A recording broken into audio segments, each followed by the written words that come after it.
Basis of accounting एक बहुत ही easy topic है ये क्लास 11th का। फर्स्ट ऑफ ऑल अगर आपको ये लर्निंग लेसन थोड़ा स्लो लग रहा है तो आप इसको 1.5 की स्पीड पे देख सकते हैं, otherwise keep watching in the same speed. अच्छा, बेसिस ऑफ अकाउंटिंग क्या है? अब cash basis of accounting and accrual basis of accounting, दो बेसिस ऑफ अकाउंटिंग होती हैं। First one is cash basis of accounting, जिसमें क्या होता है, आप केवल कैश में किए हुए ट्रांजैक्शंस को ही रिकॉर्ड करते हैं, मतलब कि कैश में हुई इनकम और कैश में हुए हुए एक्सपेंसेस को ही आप रिकॉर्ड करोगे। अगर आपकी कोई इनकम हुई है जिसके बदले आपको कैश मिला है, आप तभी उसको रिकॉर्ड करोगे। सपोज कि मैंने गुड्स बेचे, सेल करे और उसके बदले मैंने कैश लिया 40,000 का, तो ये रिकॉर्ड होगा। और अगर मैंने गुड्स क्रेडिट में बेचे तो ये रिकॉर्ड होगा ही नहीं। Credit sale is not recorded in cash basis of accounting. Similarly अगर मैंने गुड्स परचेज करे फॉर कैश तो ये रिकॉर्ड होगा, क्योंकि ये कैश में परचेज किया, इसमें कैश गया होगा। लेकिन अगर मैंने गुड्स परचेज करे क्रेडिट में तो ये रिकॉर्ड होगा ही नहीं।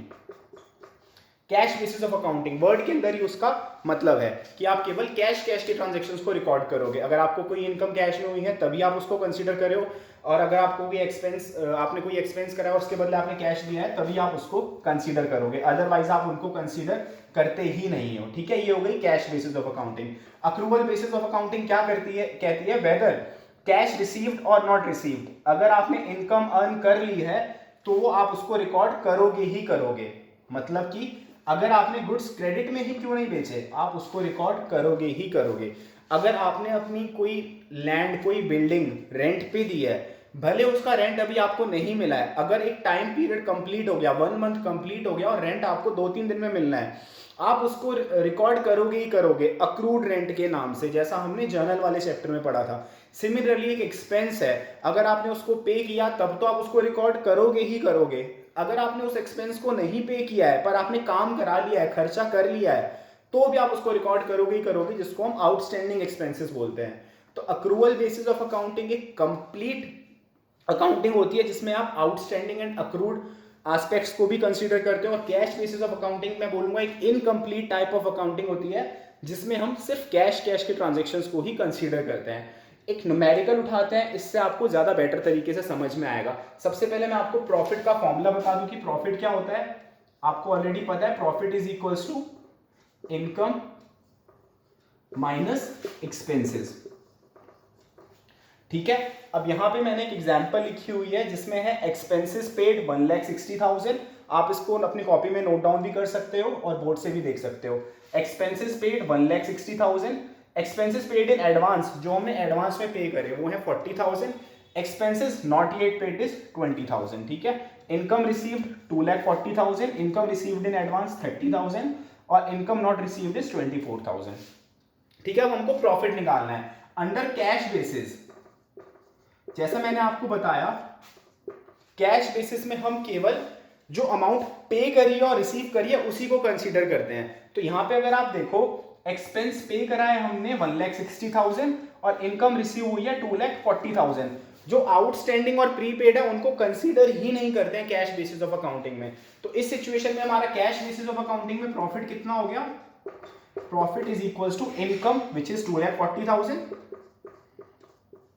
और एक्सपेंस पेड इज 1,60,000। तुम्हारा प्रॉफिट कितना हो गया? डायरेक्ट 80,000। आउटस्टैंडिंग एंड प्रीपेड वाले पार्ट को इसमें कंसीडर ही नहीं करा जाता। ठीक है, और अगर इसी क्वेश्चन को मैं अक्रूवल बेसिस ऑफ अकाउंटिंग से इसका प्रॉफिट निकालूं तो वो कुछ ऐसे निकलेगा। ठीक है, अक्रूवल बेसिस ऑफ अकाउंटिंग में आप देखना प्रॉफिट कैसे निकलेगा, क्योंकि अक्रूवल बेसिस ऑफ अकाउंटिंग में हम आउटस्टैंडिंग एंड प्रीपेड को भी कंसीडर करते हैं।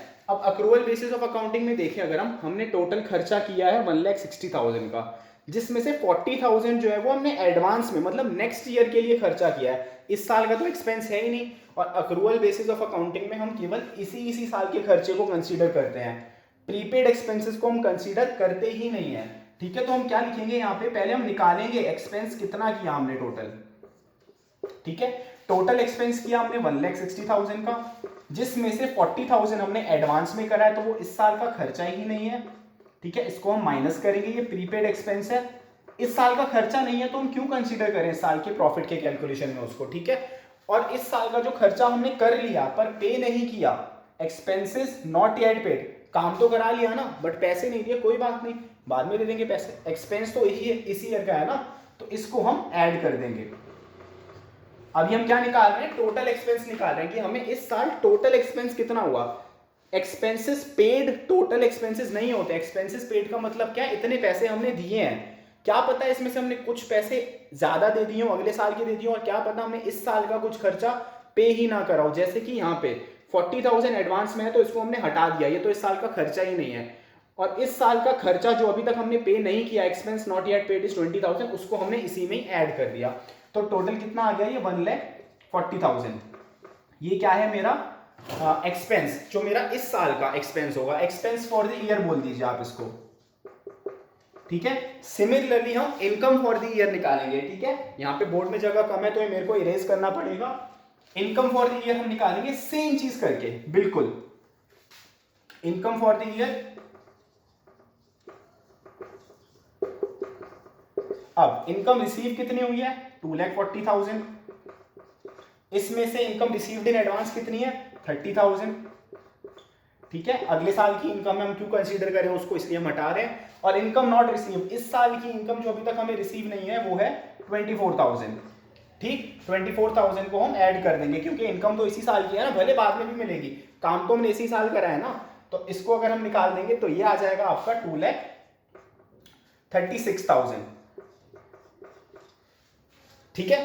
अब हमारा प्रॉफिट कितना आएगा, प्रॉफिट निकालते हैं हम, एक्सपेंस कितना था टोटल 1,40,000 और इनकम कितनी है 2,36,000, तो 2,36,000 ये वाला पार्ट अलग है, 2,36,000 माइनस 1,40,000 ये आपका आ जाएगा प्रॉफिट, ठीक है, जो कि होगा आई थिंक 94,000।